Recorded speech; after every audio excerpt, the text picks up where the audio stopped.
Vamos a continuar con el tema de anemias regenerativas. Con respecto a la clasificación que las divide de acuerdo al mecanismo que produce las anemias regenerativas, ya habíamos visto aquellas en donde la falla estaba a nivel de la célula precursora pluripotente. Ahora vamos a ver los trastornos en donde están involucrados los precursores eritropoyéticos.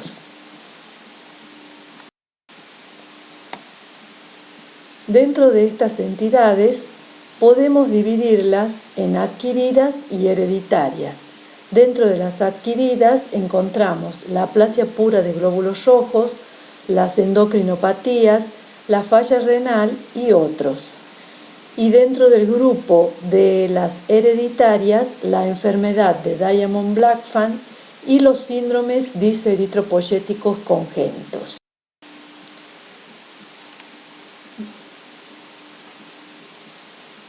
Primero les voy a hablar sobre la aplasia pura de glóbulos rojos.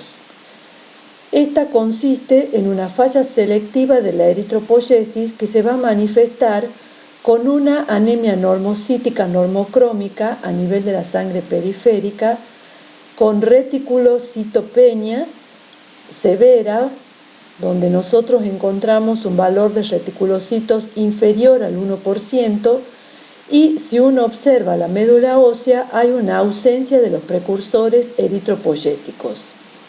Las causas de la aplasia pura de glóbulos rojos pueden ser muy diferentes.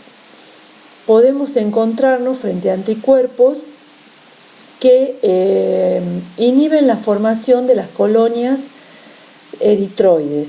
También puede ser debido a la presencia de anticuerpos dirigidos contra la eritropoyetina. Esto es muy raro que se dé en un paciente que no haya sido tratado previamente con eritropoyetina.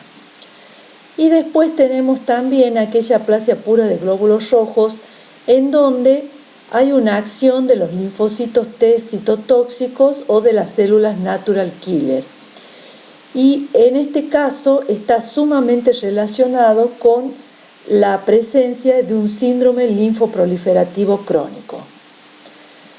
La podemos clasificar como primaria cuando uno no puede determinar exactamente cuál es el origen, pero se dice que es autoinmune idiopática y generalmente es la producida por la presencia de los linfocitos T citotóxicos o de las células natural killer. Pero también puede ser secundaria a distintas neoplasias, a un timoma, y dentro de las neoplasias en particular las hematológicas como la leucemia linfática crónica y la leucemia linfogranular crónica T, la cual es producida exactamente por esos linfocitos T citotóxicos o por las células natural killer. También están asociadas a la presencia de tumores sólidos, en particular a infecciones por un virus que se denomina parvovirus B19. También se asocia la presencia de aplasia pura de glóbulos rojos a enfermedades autoinmunes y se puede encontrar como una reacción idiosincrática a determinadas drogas. En la diapositiva podemos observar la médula ósea de un paciente con aplasia pura de glóbulos rojos y vemos que en este campo hay un neto predominio de la serie granulocítica. Observen las células que están señalando las flechas, que serían los únicos dos precursores eritroides que se pueden ver en este campo, con lo cual la relación mieloeritroide, que normalmente es de 3 o 4 a 1, está sumamente desviada hacia una preponderancia de la serie mieloide. Obviamente que el diagnóstico de la aplasia pura de glóbulos rojos se puede realizar únicamente a través del estudio de la médula ósea. Y en este caso se la clasifica como idiopática porque no se conoce cuál es el motivo que produjo la aplasia pura. Este es un tipo de presentación, pero hay otra aplasia pura que es la producida por el parvovirus B19, en donde en realidad lo que se encuentra en la médula ósea es una hiperplasia de la serie roja. Pero ¿qué es lo que pasa? Estos precursores eritroides están infectados por el parvovirus B19 que les da una morfología particular.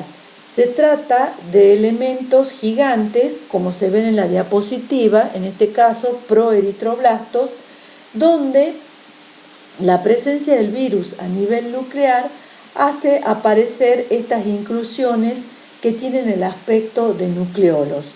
En este caso, el parvovirus B19 es un virus que tiene un tropismo positivo hacia los progenitores eritroides, cuyo receptor es el antígeno P que se encuentra a nivel de la membrana de estos precursores. Y es a través de él que se produce la infección. Las infecciones por parvovirus B19 pueden ser observadas, por ejemplo, en anemias hemolíticas que se pueden presentar con una crisis aplásica, por ejemplo. Otra entidad adquirida son las anemias relacionadas con enfermedades endocrinas. Dentro de estas enfermedades endocrinas podemos mencionar el hipotiroidismo, la insuficiencia adrenal primaria o enfermedad de Addison, la insuficiencia pituitaria y en este caso las hormonas tiroideas, las hormonas producidas por las glándulas adrenales y también las hormonas producidas por la hipófisis, en particular las que están relacionadas con las hormonas sexuales.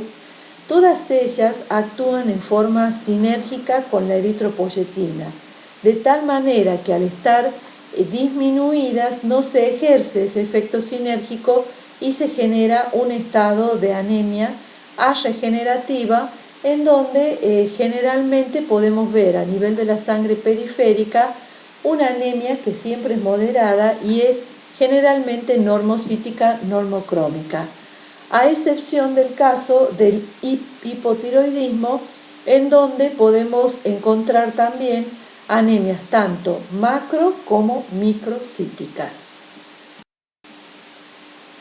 Otro caso de anemia arregenerativa adquirida por falla en los precursores eritroides es la anemia que se produce como consecuencia de una insuficiencia renal crónica. El defecto fundamental acá es que no hay suficiente secreción de eritropoyetina. Ya sabemos que el órgano que produce principalmente este factor de crecimiento eritroide es el riñón. Y en este caso va a haber una insuficiencia a nivel de la síntesis de los precursores por falta de eritropoyetina.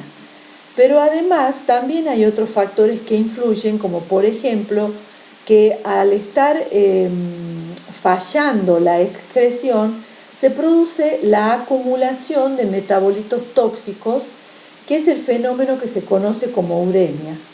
Y ese fenómeno urémico lo que va a producir es una disminución de la vida media del glóbulo rojo, porque ese entorno es agresivo para el glóbulo rojo. Y es típica la observación de glóbulos rojos con proyecciones regulares o equinocitos, como podemos ver en la fotografía y también a nivel de la microscopía electrónica. Estos pacientes generalmente tienen un hematocrito menor del 30%. Otro problema que también podemos encontrar son las hepatopatías, que muchas veces se acompañan de anemia. A veces no es solamente anemia, sino que hay una pancitopenia, o sea que se acompaña de disminución de los leucocitos y también de las plaquetas. Y eso sucede debido a la hipertensión portal y la esplenomegalia. En general, la anemia que se observa en ese caso es macrocítica, Con frecuencia se ven dianocitos y acantocitos porque también debido a la falla hepática hay una alteración del metabolismo lipídico y esto provoca alteraciones a nivel de la membrana. Por otro lado, puede ser que el paciente no se presente con pancitopenia, sino que solamente veamos anemia porque al estar funcionando mal el hígado y la síntesis de los factores de coagulación fundamentalmente es a nivel hepático, lo que va a generar ese trastorno hemostático es que haya pequeños sangrados, hemorragias y ello finalmente va a provocar anemia. Por otro lado, las hepatopatías pueden estar asociadas al consumo de alcohol y el alcoholismo por sí solo o asociado a enfermedad hepática también puede provocar una anemia macrocítica. Dentro ya del grupo de las anemias hereditarias, que también es muy rara, tenemos la anemia de Diamond-Blackfan, que también se le llama aplasia pura de glóbulos rojos hereditaria, para distinguirla, digamos, de la otra que es adquirida, la idiopática. Y en este caso, el síndrome se presenta con una anemia macrocítica normocrómica antes del primer año de vida. Generalmente, el diagnóstico se hace a una edad de 2 a 3 meses de vida.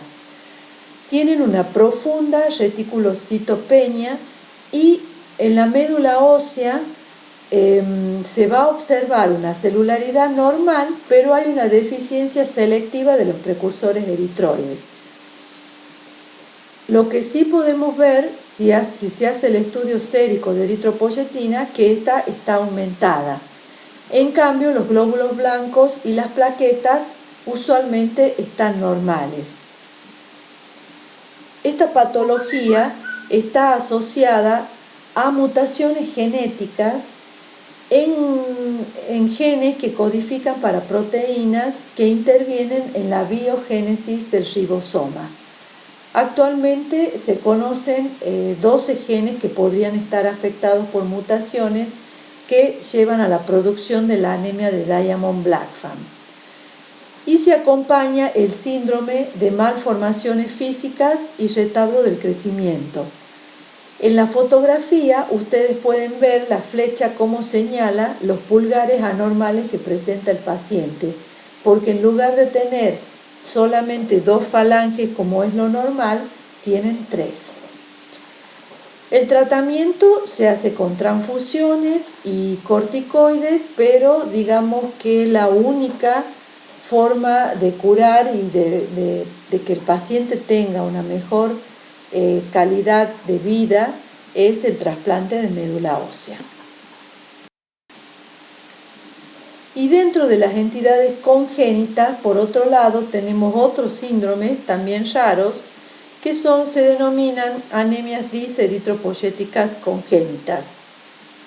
Estos desórdenes se caracterizan por una anemia congénita con una eritropoyesis ineficaz, que tiene características morfológicas muy particulares, sobre todo a nivel de los eritroblastos más maduros.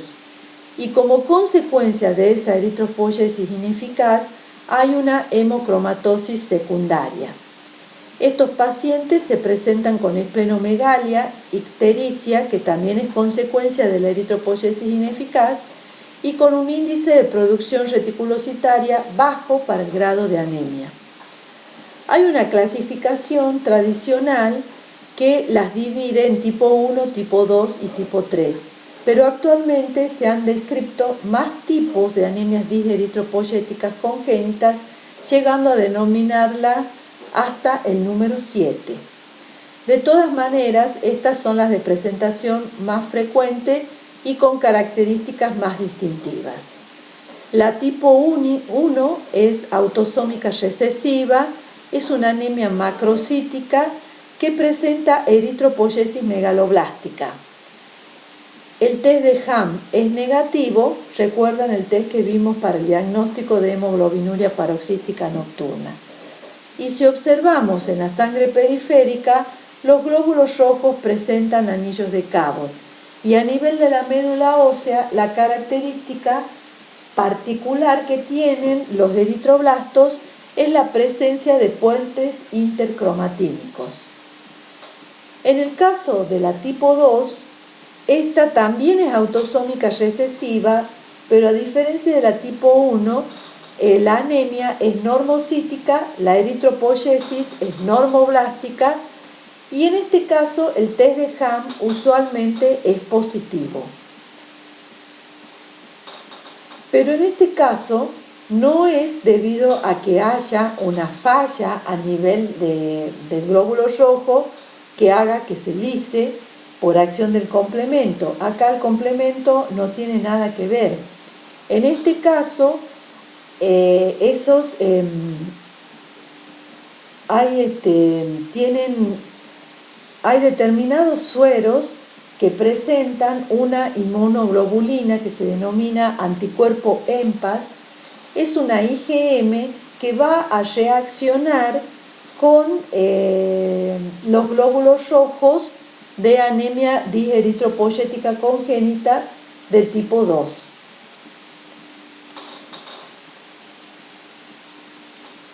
Pero como no todos, como cuando nosotros hacemos el test de Ham, usamos un suero fresco isocompatible con el del paciente. Además del mismo paciente, usamos un suero fresco de otro individuo isocompatible. Y cuando se expone al suero fresco de otro individuo isocompatible, resulta que el test de Ham da positivo. Y es debido a la presencia del anticuerpo EMPAS. Pero cuando se pone en presencia del propio suero del paciente, la prueba da negativa. Y de esa manera nosotros podemos distinguir que se trata de un anticuerpo que es propio de ese suero que por azar elegimos para hacer la prueba. La característica morfológica de este tipo de anemia diseritropoyética es que de un 10 a un 35% de los eritroblastos ortocromáticos son binucleados. Y después tenemos la tipo 3, que a diferencia de las anteriores es autosómica dominante, pero en este caso la anemia es macrocítica y la eritropoyesis es de tipo megaloblástica. El test de Ham también da negativo y los precursores eritroides se caracterizan por ser gigantes y por ser multinucleados. Incluso se han llegado a contar hasta 12 núcleos. Acá en la fotografía de punciones de médula ósea podemos ver en la tipo 1 la fotografía A es una médula ósea que ha sido tratada con el azul de Prusia para evidenciar la presencia de hierro. Esos precipitados de color verde azulado que se ven en la médula ósea es hierro y es característico de este tipo de anemias porque se produce una hemosiderosis secundaria. En la fotografía B podemos ver la presencia de eritroblastos binucleados. Y en la D es característica la presencia de un puente intercromatínico entre dos eritroblastos. En la tipo 2 podemos ver la presencia de un eritroblasto ortocromático multinucleado. Acá dijimos que la característica era que los eritroblastos ortocromáticos, la mayoría eran binucleados, pero en este caso estamos viendo un multinucleado. Y finalmente, en la tipo 3, fíjense, los eritroblastos gigantes y multinucleados. Esa es su característica particular. En este caso, se impone hacer diagnóstico diferencial con la anemia megaloblástica en aquellas que tienen una eritropoyesis de tipo megaloblástica, con los síndromes mielodisplásicos y con la eritroleucemia. Bueno, hemos terminado con el grupo donde la falla estaba a nivel de los precursores. Y entramos en el grupo donde en realidad lo que le falta a la médula ósea son los nutrientes para poder producir los glóbulos rojos. Es decir, que estamos en presencia de una falla funcional. Dentro de estos grupos podemos tener tanto patologías adquiridas como hereditarias. Dentro de las adquiridas tenemos la anemia megaloblástica, la anemia ferropénica, la anemia de los trastornos crónicos, la anemia sideroblástica adquirida, que en realidad es un síndrome mielodisplásico, la intoxicación por plomo y otros. Y dentro del grupo de las hereditarias también hay una anemia megaloblástica, pero esto es en este caso producida por una deficiencia hereditaria del factor intrínseco o de la transcobalamina de la transcobalamina 2. Ambos son partícipes del metabolismo de la vitamina B12. También puede ser que haya un desorden hereditario del metabolismo del hierro, como por ejemplo lo que sucede en la A-transferrinemia o cuando hay una mutación en el transportador de metales bivalentes de tipo 1 que es necesario para el ingreso del hierro en el epitelio intestinal. Y también tenemos una anemia sideroblástica hereditaria. O sea que vemos que se repiten los nombres: megaloblástica, desórdenes de metabolismo del hierro y sideroblástica, pero hay procesos tanto adquiridos como hereditarios que nos van a dar patologías parecidas. En la anemia de megaloblástica el defecto está a nivel de la síntesis del ADN y se caracteriza porque a nivel de la médula ósea podemos encontrar una eritropoyesis megaloblástica. En la eritropoyesis megaloblástica, debido a esta falla en la síntesis del ADN, vamos a observar una cromatina poco condensada, muy abierta, demasiado inmadura para el grado de maduración que tiene el citoplasma. Es decir, que lo que se observa fundamentalmente es un asincronismo de maduración entre el núcleo y el citoplasma. Además, no solamente están afectados los precursores eritroides, sino también los precursores granulocíticos, que se observan de tamaño mayor, sobre todo a nivel de los metamielocitos, que se denominan metamielocitos gigantes. La anemia en sangre periférica es macrocítica, siendo el BCM observado generalmente mayor de 110 femtolitros. También se observa la presencia de neutrófilos hipersegmentados y además hay leucopenia y plaquetopenia, es decir, que el paciente con anemia megaloblástica en realidad presenta una pancitopenia periférica.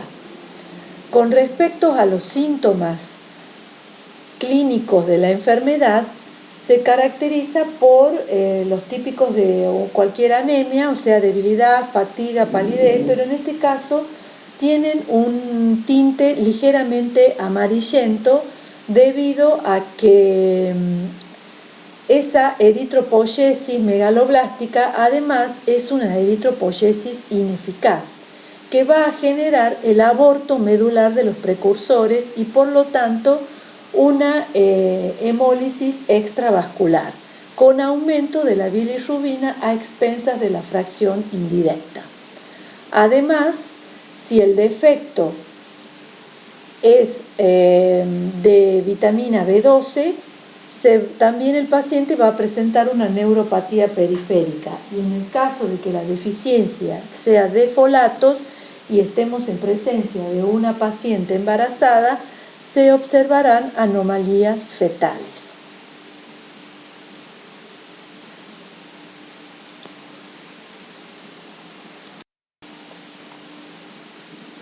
En la diapositiva podemos observar tres frotis de médula ósea con cambios megaloblásticos. En la primera fotografía se puede ver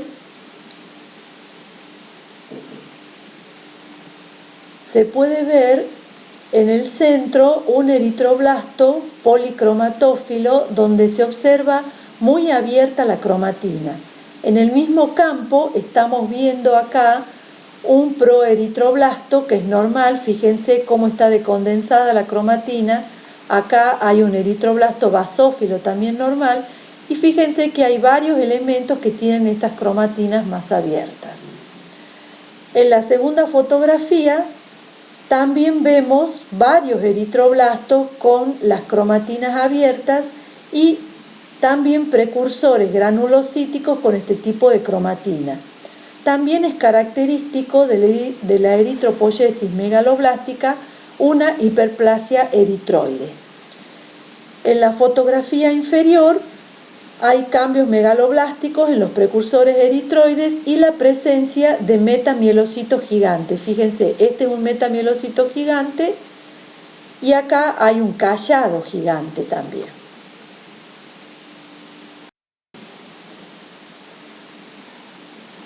La etiología de la anemia megaloblástica es muy clara y es producida por la deficiencia de folatos o por la deficiencia de vitamina B12.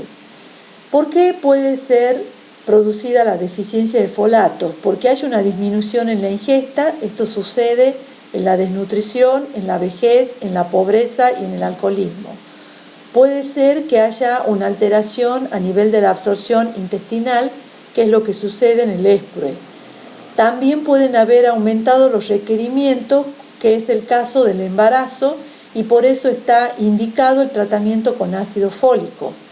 Y también sucede en las anemias hemolíticas crónicas. Hay drogas que son inhibidores de la dihidrofolato reductasa, que participa del metabolismo de los folatos.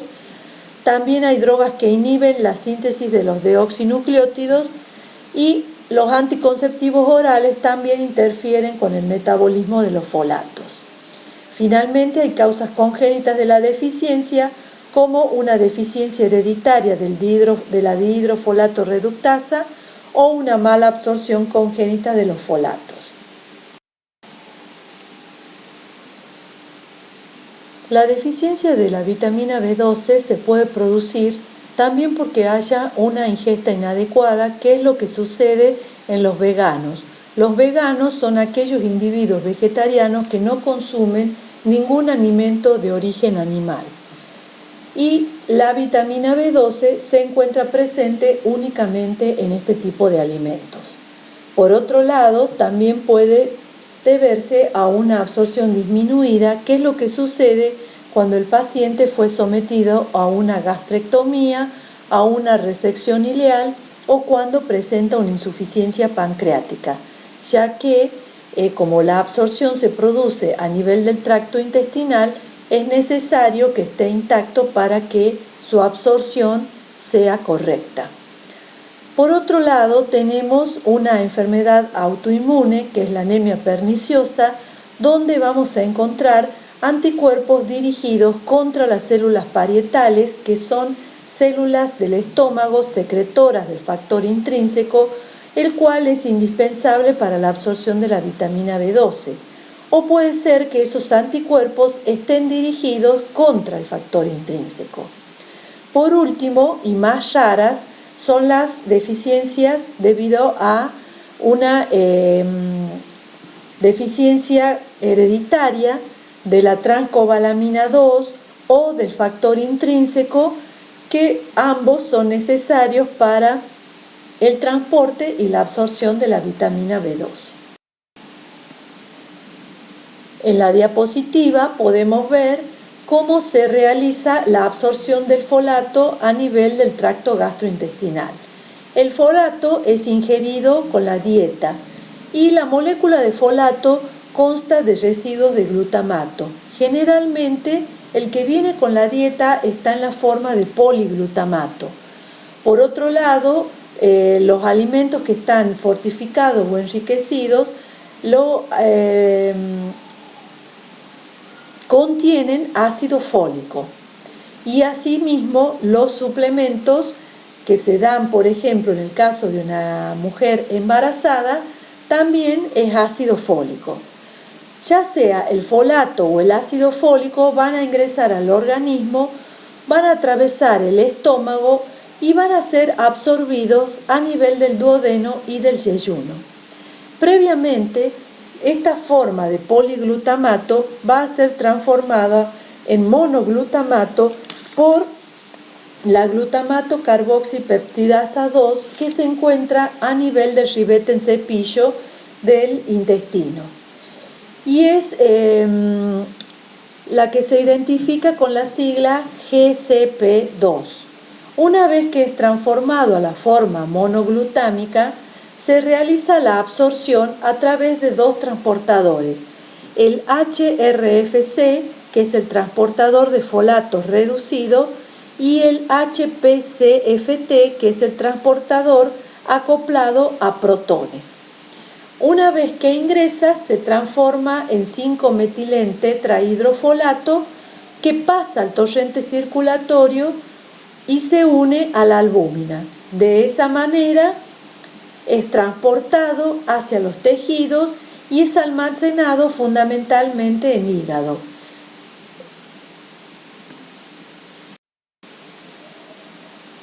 Con respecto a la absorción de la vitamina B12 en los alimentos se encuentra unidos a proteínas.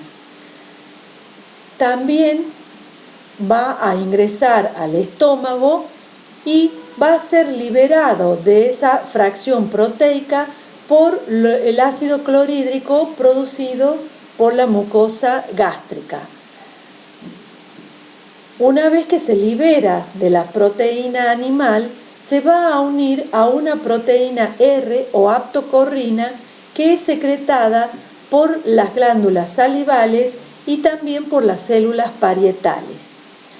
Circula unido a la proteína R y llega al intestino hasta donde recibe los jugos pancreáticos y debido a las enzimas pancreáticas y a la alcalinidad del medio se libera de la proteína R y se une al factor intrínseco que también fue secretado por las células parietales estomacales.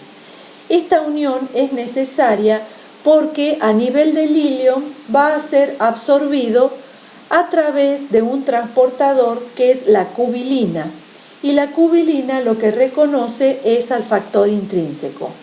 Una vez que es internalizada la vitamina B12, se une a la trancobalamina 2 y pasa al torrente circulatorio para ser distribuida en los tejidos y ser almacenado fundamentalmente en el hígado. Con respecto al metabolismo de la vitamina B12, ya les dije que se encuentra únicamente en los alimentos de origen animal, es decir, carne, hígado, pescado, huevos, leche. Los depósitos en hígado son suficientes para tolerar una falta de ingesta durante 3 o 4 años. Y para que ocurra la absorción en forma correcta, se requiere que haya una ingesta adecuada de la vitamina, que además haya buena secreción del ácido, de pepsina y de las proteínas R o rápida, que es la aptocorrina, que también estén presentes las proteasas pancreáticas, que haya secreción de factor intrínseco por parte de las células parietales y además que ese factor intrínseco funcione, y que en el ilion se encuentre el receptor específico, que es la cubilina, para que pueda captar la vitamina B12 a través del factor intrínseco. Y finalmente se requiere para el transporte la presencia de la trancobalamina 2, que la va a llevar hacia las células hematopoyéticas, las células hepáticas, el riñón, el vaso y el corazón. En el caso del metabolismo del ácido fólico, las fuentes acá son alimentos más variados, porque el ácido fólico se va a encontrar en las verduras de hoja y también en alimentos de origen animal, como el hígado, el riñón, en los productos lácteos, a excepción de la leche de cabra, también en los pescados. Los depósitos hepáticos son suficientes para subsistir sin aporte durante unos meses. La absorción se produce a nivel del duodeno y el yeyuno, como ya vimos, y el transporte puede circular libre, pero fundamentalmente lo hace unido a la albúmina que lo lleva a los tejidos de alta proliferación y al hígado. Con respecto a las vías metabólicas en las que intervienen los folatos y la vitamina B12, fundamentalmente intervienen en la transformación de la homocisteína en metionina, que es catalizada por la metionina sintetasa, que utiliza como cofactor la vitamina B12. Y esta transformación está acoplada a la transformación del 5-metil tetrahidrofolato en folato. Luego la metionina se transforma en S-adenosilmetionina, que es fuente de grupos metilo para realizar las metilaciones del ADN y ARN. Por otro lado, el folato produce un metabolito intermedio que es el 5,10-metilente-tetrahidrofolato, que va a participar de la síntesis de los ácidos nucleicos y además en el ciclo de la timidina y de las purinas. Esto es lo que ocurre a nivel citoplasmático, donde una deficiencia de vitamina B12 o de folato va a bloquear este ciclo, y al no haber síntesis de metionina va a haber una acumulación de homocisteína. Por otro lado, a nivel de la mitocondria, hay otra reacción que es la transformación de la metilmalonil-CoA en succinil-CoA, que es llevada a cabo por la metilmalonil-CoA mutasa y que utiliza como cofactor a la vitamina B12. Si la vitamina B12 está ausente, se acumula el metilmalonil-CoA, que va a ser excretado a través de las vías urinarias como ácido metilmalónico. Y tanto la acumulación de ácido metilmalónico en vía urinaria como la acumulación de homocisteína a nivel sérico se utilizan también en el diagnóstico de la deficiencia de vitamina B12. En el laboratorio vamos a ver una anemia severa, ya que el hematocrito generalmente es inferior al 25%. Una leucopenia que varía entre 1 y 3 por 10 a la 9 por litro, que se acompaña de neutropenia. La trombocitopenia es más variable y el BCM, que oscila entre 100 y 150 fentolitros, pero es patognomónico de anemia megaloblástica cuando es superior a 110 fentolitros. El HCM es mayor de 32 picogramos y cuando observamos el frotis vamos a ver macrocitosis, la presencia de macroovalocitos, y muchos de esos macroovalocitos no se observa la depresión central y se denominan megalocitos. Además, se observan neutrófilos con hipersegmentación nuclear y también podemos observar la presencia de macroplaquetas. Otro hallazgo característico es la presencia de cuerpos de inclusión como los cuerpos de Howell-Joly y los anillos de Cabot. A nivel del suero, debido a la eritropoyesis ineficaz y a esa hemólisis extravascular que acompaña la anemia megaloblástica, es que encontraremos una ferremia elevada mayor de 150 microgramos por decilitro, una LDH elevada mayor de 700 unidades por litro, la bilirrubina elevada a expensas de la fracción indirecta y el ácido úrico también elevado. Para hacer el diagnóstico etiológico de por qué deficiencia se está produciendo la anemia megaloblástica, se hará el dosaje de folatos y de vitamina B12. Habrá deficiencia de folato cuando los niveles estén por debajo de 4 nanogramos por mililitro y hablaremos de deficiencia de vitamina B12 cuando esté por debajo de los 150 picogramos por mililitro. Sin embargo, hablaremos de deplexión cuando la vitamina B12 sea inferior a 200 picogramos por mililitro. En ese momento el paciente ya tiene que ser suplementado porque a nivel tisular ya hay una deficiencia de vitamina B12. Como les había adelantado, se puede medir el metilmalonato urinario y la homocisteína sérica, que va a estar aumentada. También para determinar la etiología y ver si no se trata de una anemia perniciosa, que es la enfermedad autoinmune, se hará la determinación de los anticuerpos dirigidos contra las células parietales o contra el factor intrínseco. Esta anemia requiere hacer el diagnóstico diferencial con las hepatopatías, con el hipotiroidismo y con la aplasia medular. Pero el mejor diagnóstico, la mejor prueba diagnóstica es la respuesta al tratamiento. En este caso se instaura el tratamiento y ya a los 3 o 4 días se observa que empiezan a aumentar los reticulocitos, a disminuir el BCM y bajar la LDH. Generalmente entre los 7 y 10 días posteriores al inicio del tratamiento se observa el pico reticulocitario, que se va a normalizar a los 20 días.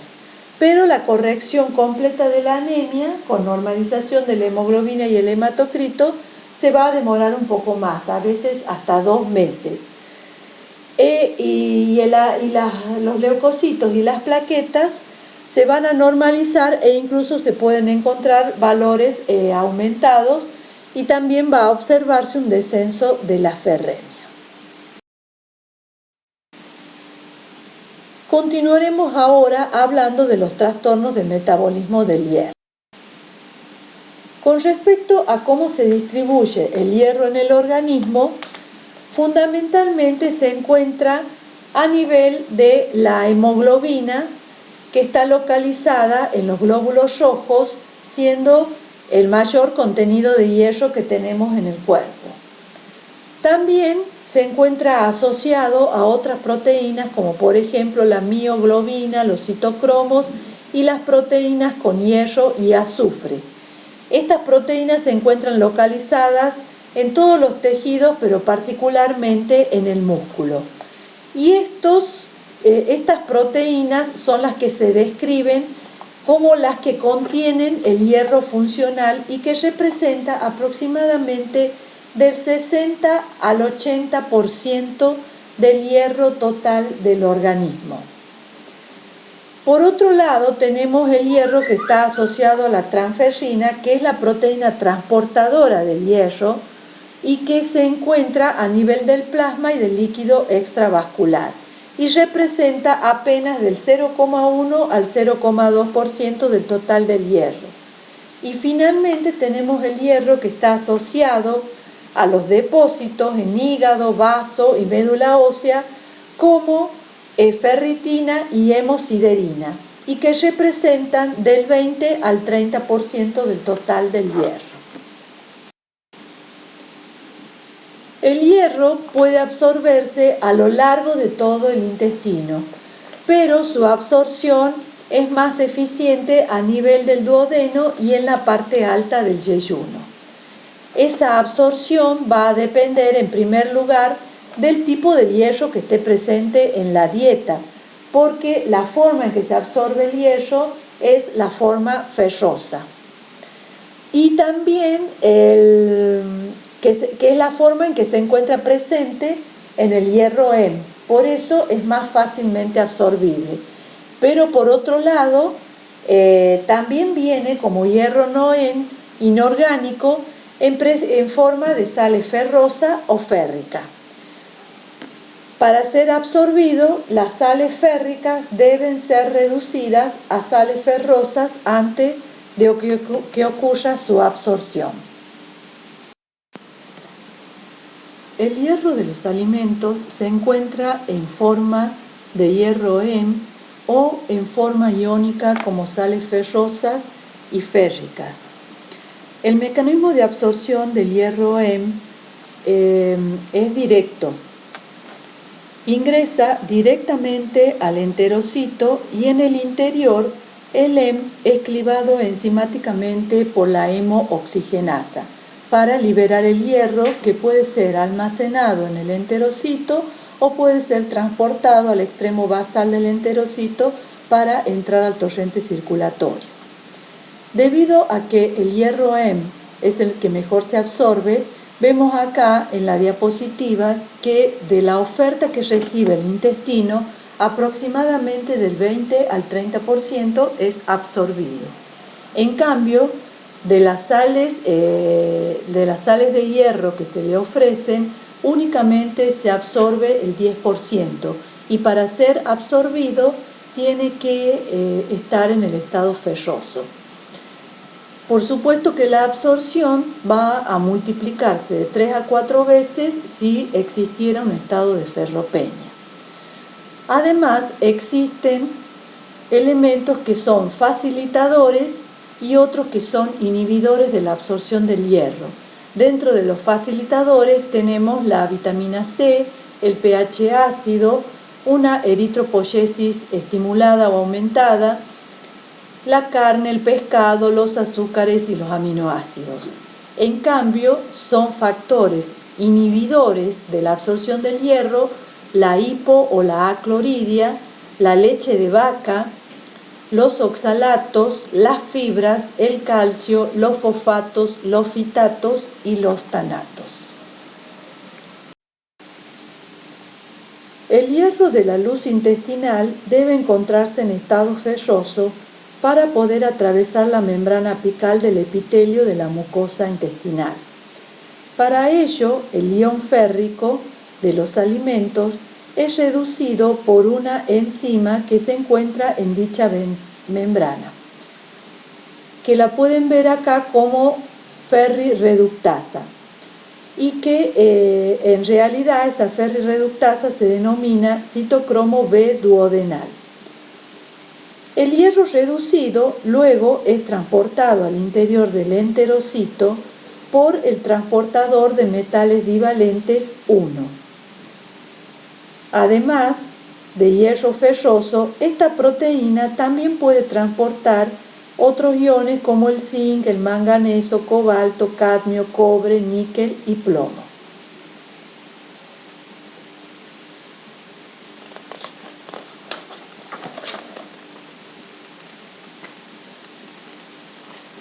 Una vez que el hierro ha ingresado al enterocito, puede seguir distintos caminos. Puede quedar almacenado como ferritina, puede ser utilizado en la mitocondria o puede ser llevado al extremo basal del enterocito para ingresar al organismo. Para ello, nuevamente debe ser reducido al estado ferroso por una ferrioxidasa que se denomina efaestina, y luego va a ser transportado por la ferroportina que se encuentra en la membrana celular y va a salir al torrente circulatorio, donde se va a unir a su transportador, que es la transferrina.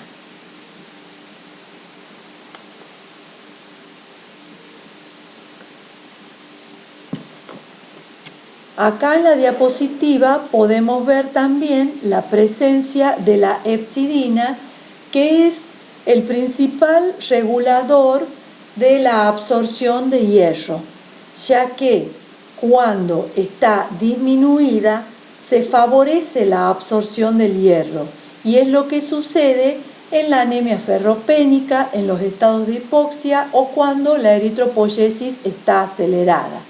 En cambio, cuando hay una sobrecarga de hierro, aumenta la síntesis de hepcidina, que lo que hace es unirse a la ferroportina e impedir el uso de la misma para el ingreso del hierro. Asimismo, la ferropenia puede regular la expresión del transportador de metales bivalentes de tipo 1 a nivel del extremo apical del enterocito.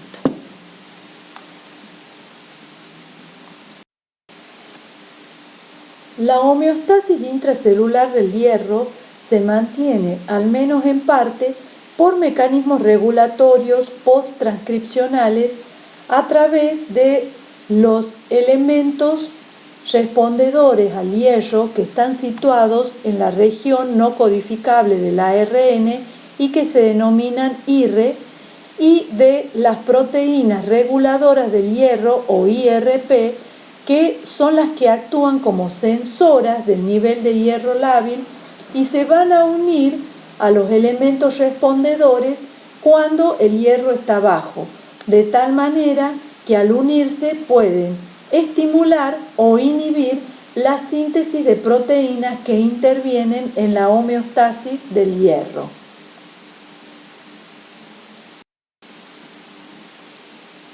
Cuando el elemento respondedor del hierro está situado en la región no traducible 5' del ARN, cuando se une IRP, lo que hace es inhibir la expresión de dicha proteína.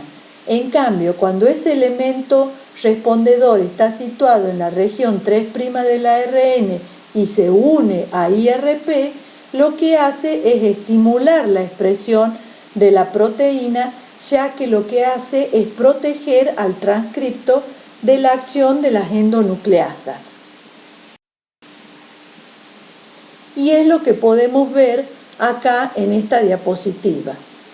Por ejemplo, en el caso que exista una deficiencia de hierro, un elemento IRP se va a unir al IR que se encuentra en el extremo 5' y en este caso estamos viendo el gen de la ferritina, y al unirse a este extremo 5' lo que hace es inhibir la síntesis de ferritina, porque en realidad no hay que formar hierro de depósito.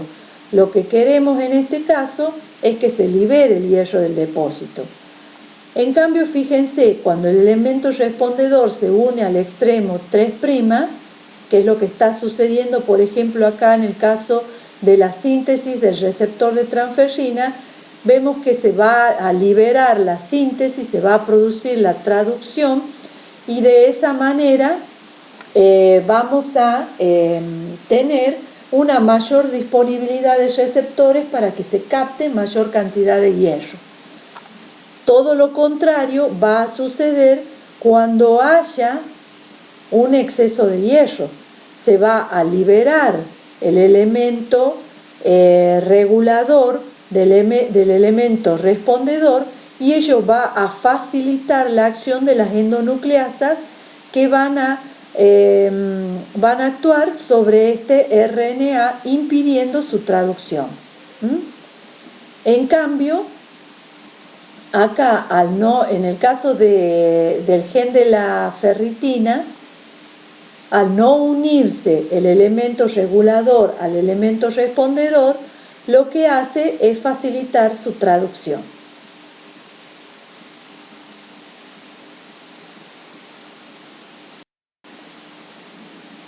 ¿Cuáles son las proteínas que están controladas mediante este mecanismo IRE-IRP?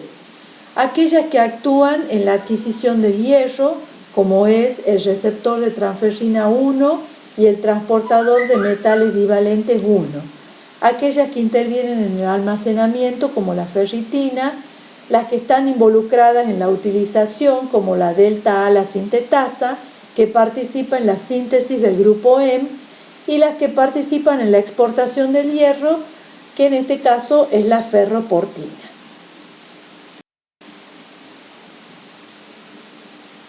El transporte del hierro ya dijimos que se realiza a través de la transferrina. Y la transferrina es necesaria porque mantiene soluble al hierro. Además, previene la toxicidad de los radicales libres mediada por hierro y facilita el transporte hacia las células. Acá podemos ver cómo el hierro que ingresa con los alimentos se une a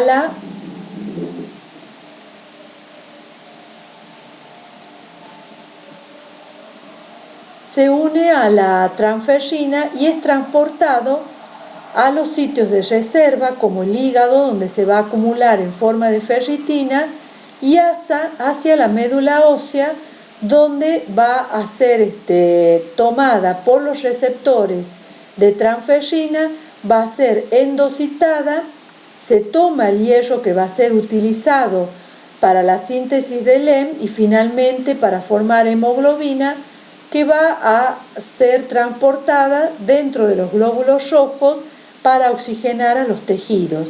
Y finalmente esos glóbulos rojos después van a ser degradados por el sistema retículo endotelial, por los macrófagos, donde se va a liberar el hierro y ese hierro puede ser depositado a nivel del macrófago o puede volver a circulación a través de la transferrina. Esa transferrina, que es endocitada en los eritroblastos a nivel de la médula ósea, luego vuelve a ser expuesta junto con los receptores de transferrina a nivel de la membrana celular y liberada para volver a actuar en el ciclo metabólico del hierro. Y este ciclo es muy eficiente, ya que ingresa, se transforma en hemoglobina, vuelve a ser degradado y vuelve a integrar este ciclo. Es sumamente eficiente. Solamente hay pequeñas pérdidas a nivel de la descamación celular que ocurre, por ejemplo, en la mucosa intestinal, en la mucosa, en el epitelio tubular renal.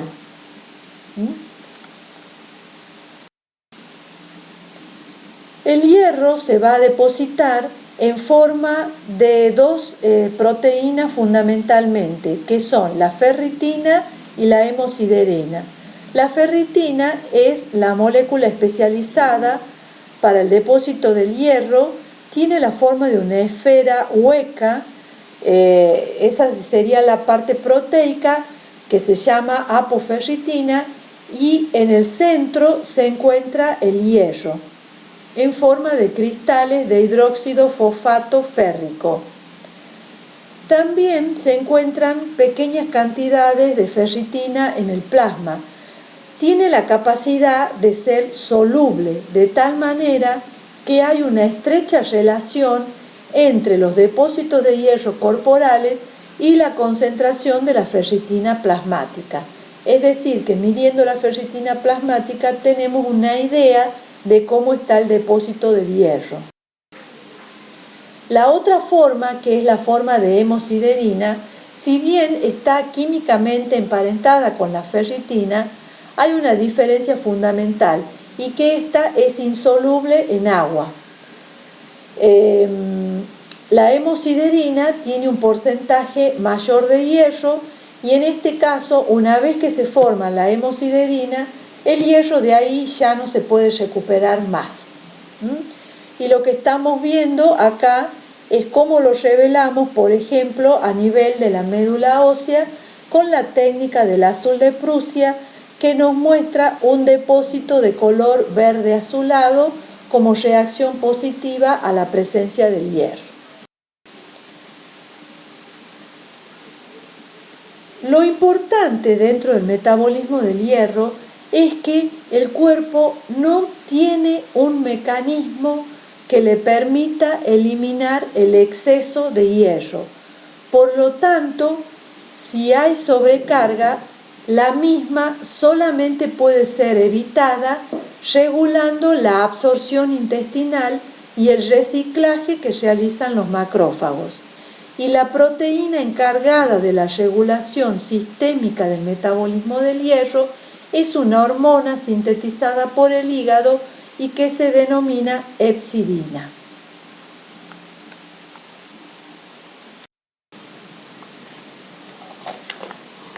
La hepcidina es la molécula reguladora central de la homeostasis sistémica del hierro y está codificada por el gen HAM. En la regulación de su síntesis intervienen distintas proteínas. Tenemos el receptor de transferrina 1, la proteína HFE, el receptor de transferrina 2 y la hemojuvelina. Cuando existe una sobrecarga de hierro, la transferrina, que está totalmente saturada con hierro, va a desplazar la unión de la proteína HFE al receptor 1 de la transferrina. El HFE, al unirse al receptor 2 de la transferrina y junto con la hemojuvelina, van a formar un complejo que va a activar la síntesis de la hepcidina. Esta síntesis de hepcidina también puede ser estimulada por la presencia de interleuquina 6 que aparece en los estados inflamatorios o infecciosos. ¿Y qué es lo que hace la hepcidina? La hepcidina va a ir a formar un complejo con la ferroportina y va a impedir que la misma pueda ser utilizada para el transporte del hierro. Esto va a suceder a nivel de las células que expresan la ferroportina, que son los enterocitos, los hepatocitos y los macrófagos.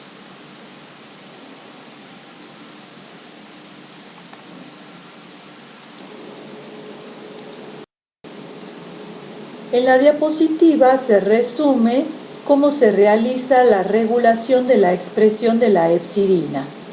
Va a haber una estimulación de la síntesis de hepcidina cuando haya un exceso de hierro, como les he explicado en la diapositiva anterior, o cuando exista un proceso inflamatorio o infeccioso, porque hay allí una síntesis de interleuquina 6 o de interleuquina 1 que directamente estimulan la transcripción del gen HAMP y por lo tanto la síntesis de hepcidina.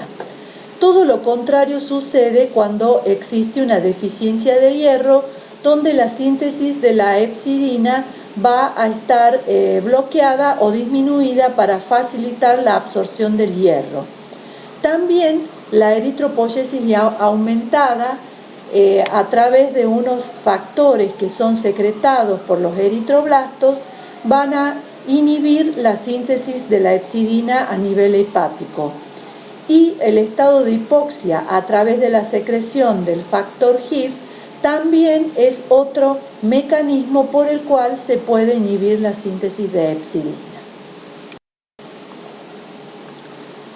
Los trastornos del metabolismo del hierro lo podemos dividir en una deficiencia de hierro que va a suceder cuando hay un aporte inadecuado por parte de la dieta, si es que existe una mala absorción intestinal, cuando aumentan los requerimientos fisiológicos, cuando hay pérdidas excesivas o crónicas de sangre, que es lo que está sumamente asociado a la presencia de infecciones parasitarias.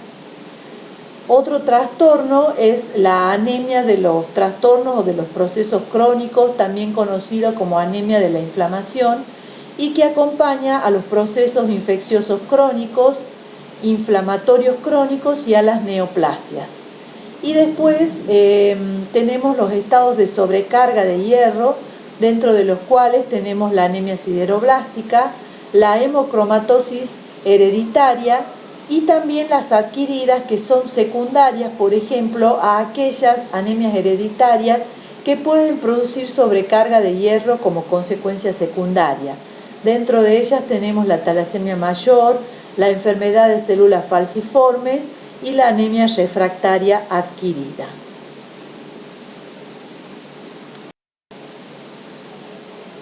La anemia por deficiencia de hierro es la causa más común de anemia en la Argentina y en el resto del mundo, y Tucumán no escapa a esta realidad.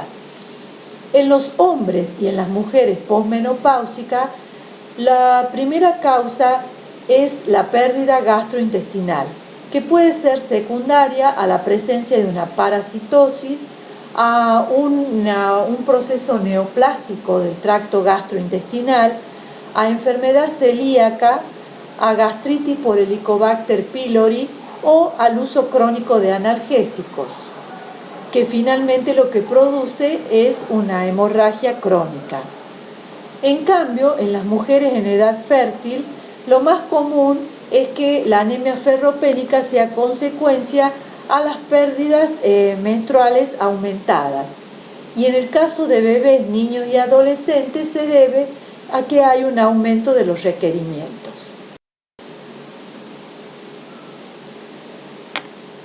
La deficiencia de hierro tiene varios estados que nosotros podemos ir detectando a través de las distintas pruebas que nos sirven para hacer el diagnóstico de la deficiencia de hierro en el laboratorio. Esas pruebas son el volumen corpuscular medio, la concentración de hemoglobina, la ferritina, el hierro sérico, el AD o RDW, la protoporfirina de zinc, los receptores de transferrina y la capacidad total de unión de hierro a transferrina, que se denomina TIBC. ¿Qué sucede en el primer estado? Que se denomina un estado silente.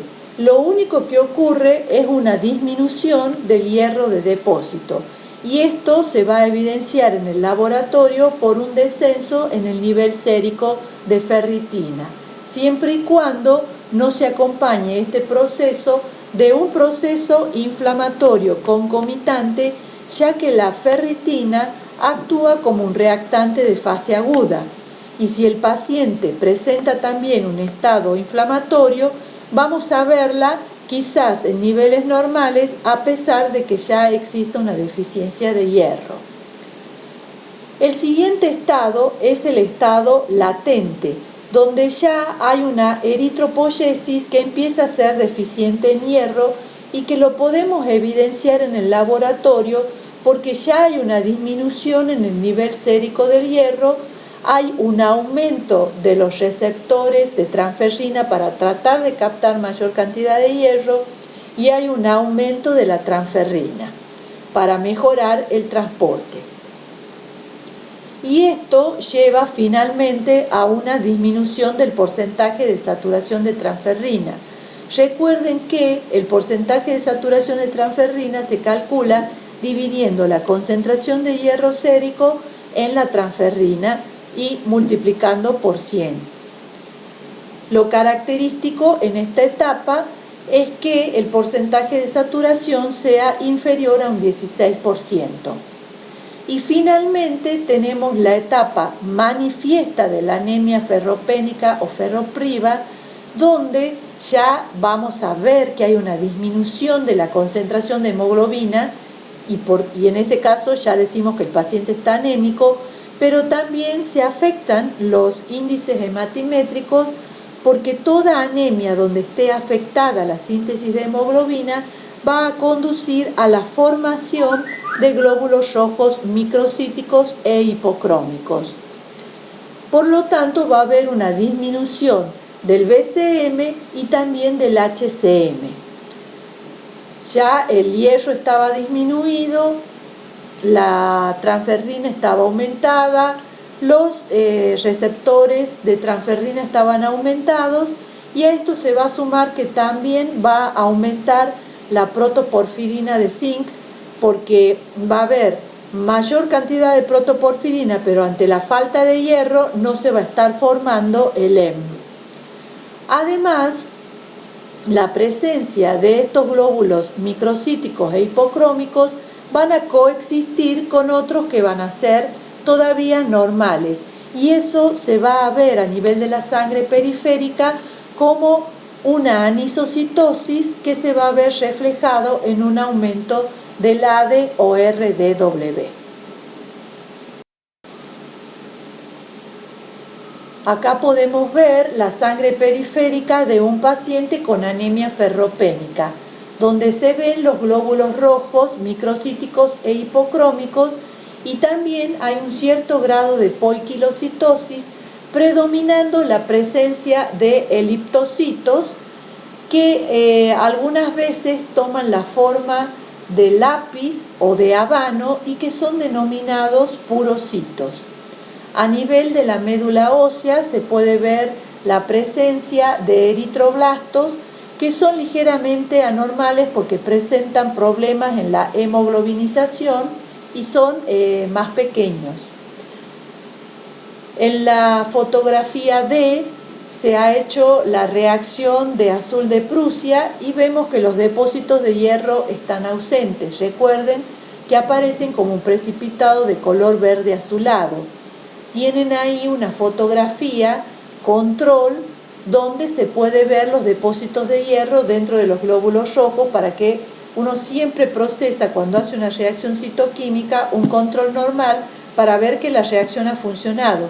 Simplemente no estamos observando acá el hierro porque no lo hay. El paciente padece de una anemia ferropénica.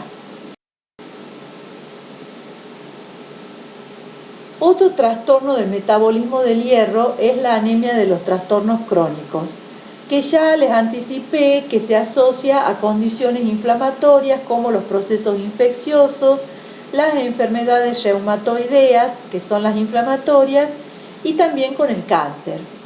En este caso, la etiología es multifactorial, porque va a haber un descenso de la vida media de los glóbulos rojos, también una desregulación de la absorción y transporte del hierro, como vimos anteriormente, a través de la acción de la hepcidina. También va a haber una inhibición directa de la eritropoyesis y un descenso relativo de la eritropoyetina. En general, la anemia es una anemia leve con una hemoglobina que se encuentra en alrededor de los 100 gramos por litro y en el 70% de los casos es normocítica normocrómica.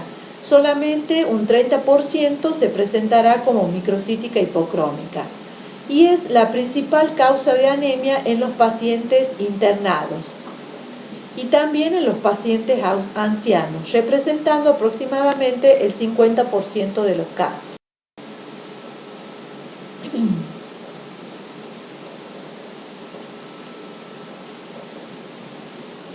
Como vemos, los procesos inflamatorios crónicos lo que van a producir son altos niveles de citoquinas, como la interleuquina 6, la interleuquina 1, el interferón y el factor de necrosis tumoral, las cuales interleuquina 6 e interleuquina 1 van a estimular la síntesis de hepcidina.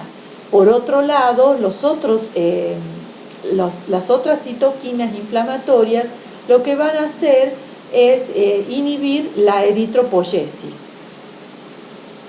El aumento de hepcidina lo que va a provocar es una disminución de la absorción intestinal del hierro y el secuestro del hierro en los macrófagos.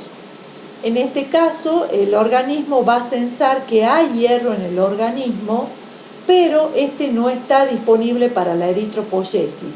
Está secuestrado a nivel de los macrófagos. Y vamos a ver en realidad una disminución de la ferremia porque el objetivo de este mecanismo es limitar la disponibilidad de hierro a los supuestos agentes tóxicos que están invadiendo. Acá entonces en la diapositiva vemos cómo el proceso infeccioso o inflamatorio, fundamentalmente a través de la acción de la interleuquina 6, va a estimular la síntesis de hepcidina y esa hepcidina va a tener una acción a nivel del intestino inhibiendo el ingreso de hierro y a nivel de los macrófagos del vaso donde va a quedar secuestrado el hierro y ello lo que va a producir es un descenso del nivel plasmático del mismo y por lo tanto no va a estar disponible para la eritropoyesis. Además, sobre la eritropoyesis actúan inhibiéndola directamente la interleuquina 1, el factor de necrosis tumoral alfa y el interferón gamma.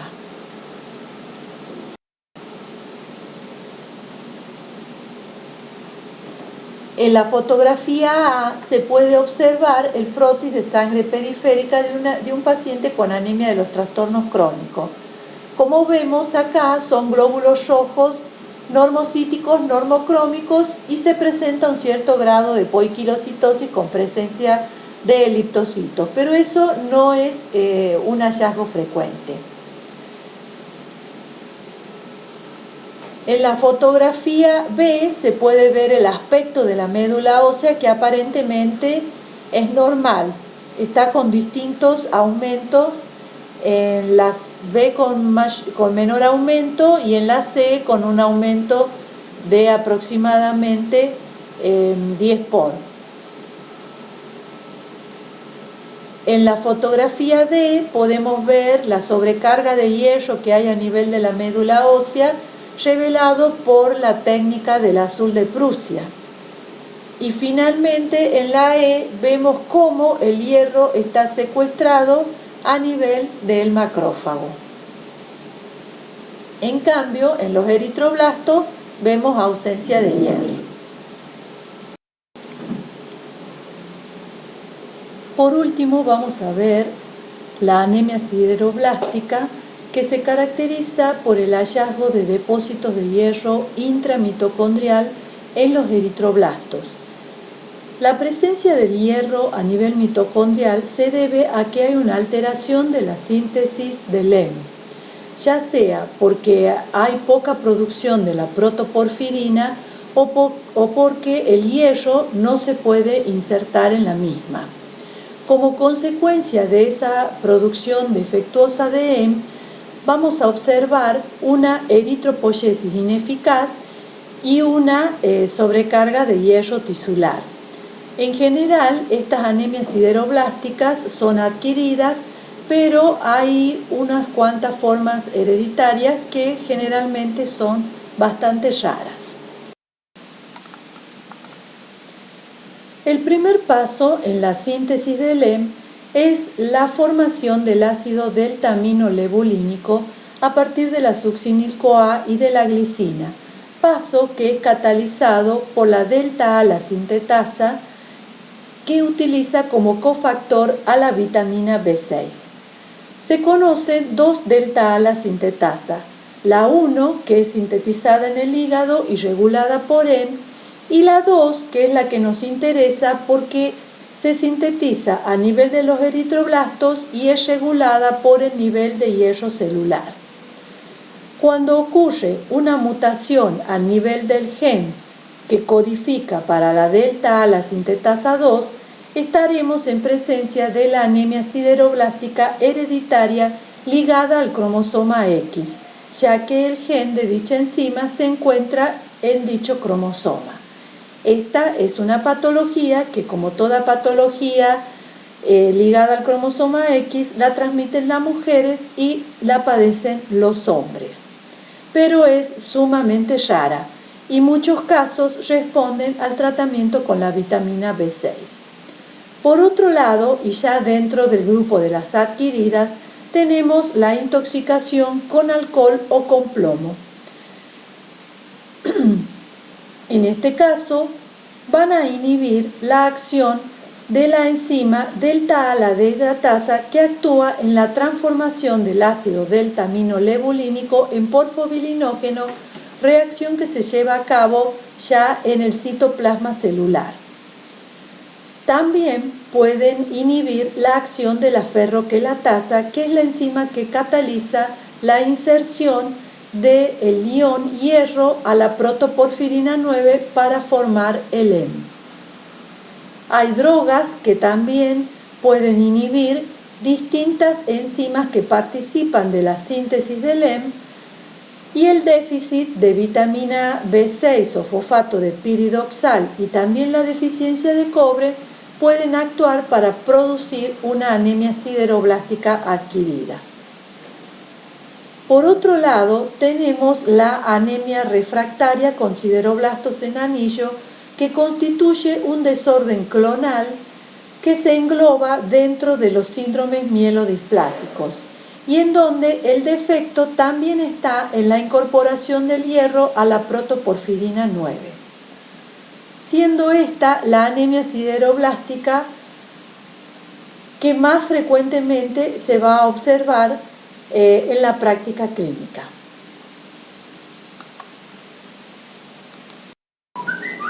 El laboratorio en la anemia sideroblástica se caracteriza porque en el frotis vamos a observar una población dismórfica.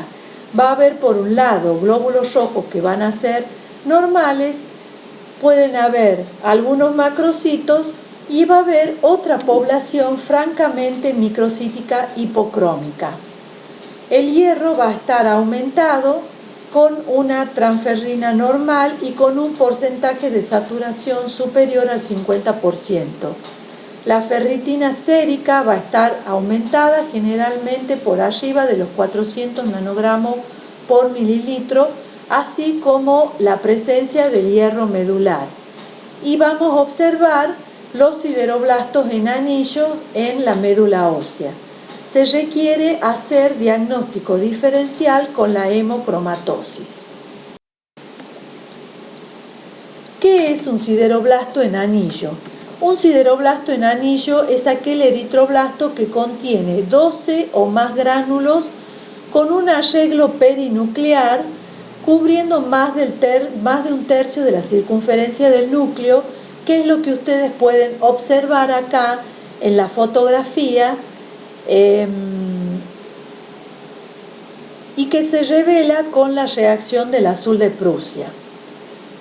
En la fotografía A vemos el frotis de sangre periférica, donde hay una población de glóbulos rojos normales y otra francamente microcítica hipocrómica.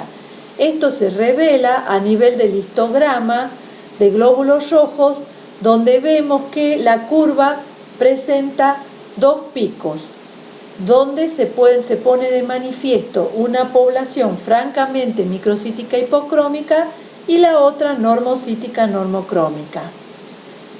En la fotografía C se ven los glóbulos rojos en sangre periférica con los cuerpos de Pappenheimer, también revelados con el azul de Prusia, y en la D era lo que les explicaba de la presencia de los sideroblastos en anillo. Como ya vimos todas las anemias microcíticas hipocrómicas, ahora vamos a ver cómo vamos a hacer el diagnóstico diferencial de las mismas a través del laboratorio. Para ello vamos a recurrir al volumen corpuscular medio, el ADE, la hipocromía, el hierro sérico, la transferrina, el porcentaje de saturación y la ferritina. En la anemia ferropénica es muy claro el cuadro, donde va a haber una franca disminución del BCM, un aumento del ADE porque la anisocitosis es muy importante, una hipocromía intensa.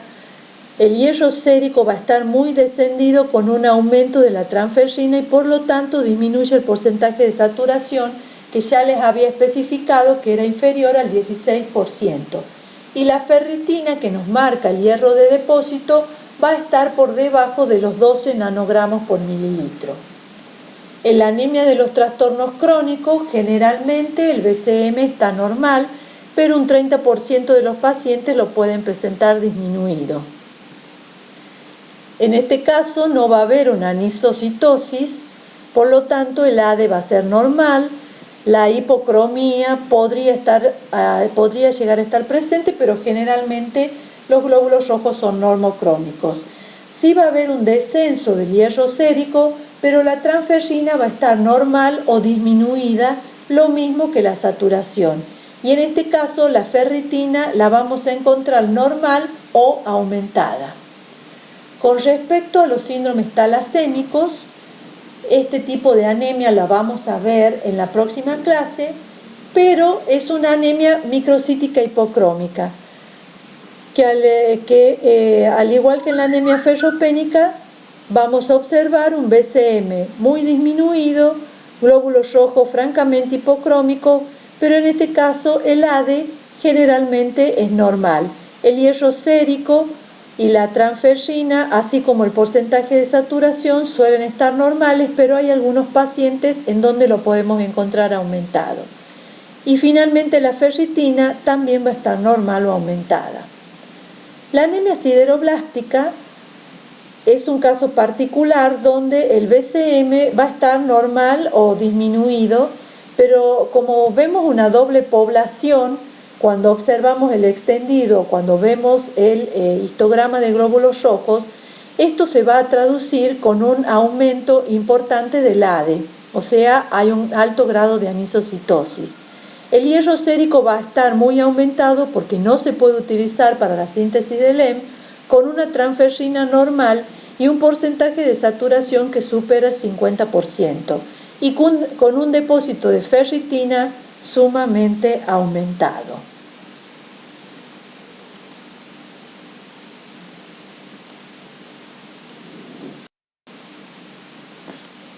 Finalmente, dijimos que la anemia sideroblástica debía hacer diagnóstico diferencial con la hemocromatosis hereditaria.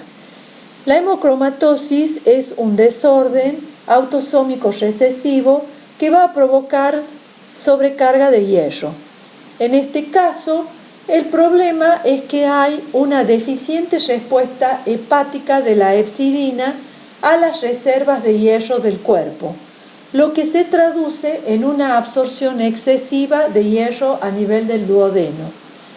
En general, se trata de mutaciones a nivel del gen de la proteína HFE que está involucrado en la regulación de la síntesis de hepcidina. Y lo que vamos a observar es un aumento del hierro sérico con aumento del depósito tanto en hígado, corazón y órganos endocrinos. Con respecto a la patología molecular de la hemocromatosis hereditaria, puede ser una hemocromatosis de clase 1 cuando las mutaciones están a nivel del gen de la hepcidina. Si está mutado el gen de la hepcidina, por lo tanto no va a haber síntesis de hepcidina y va a estar liberada la absorción de hierro. Las de clase 2 son las mutaciones que afectan a los genes que codifican para HFE, para el receptor de transferrina 2 y para la hemojuvelina, que intervienen en el estímulo de la síntesis de la hepcidina. También su ausencia va a provocar un aumento de la absorción de hierro. Y finalmente las de clase 3 son aquellas donde la mutación está en el gen de la ferroportina, que es el transportador del hierro. Con esto terminamos las anemias, el tema de anemias regenerativas. Continuaremos con las regenerativas en la próxima clase.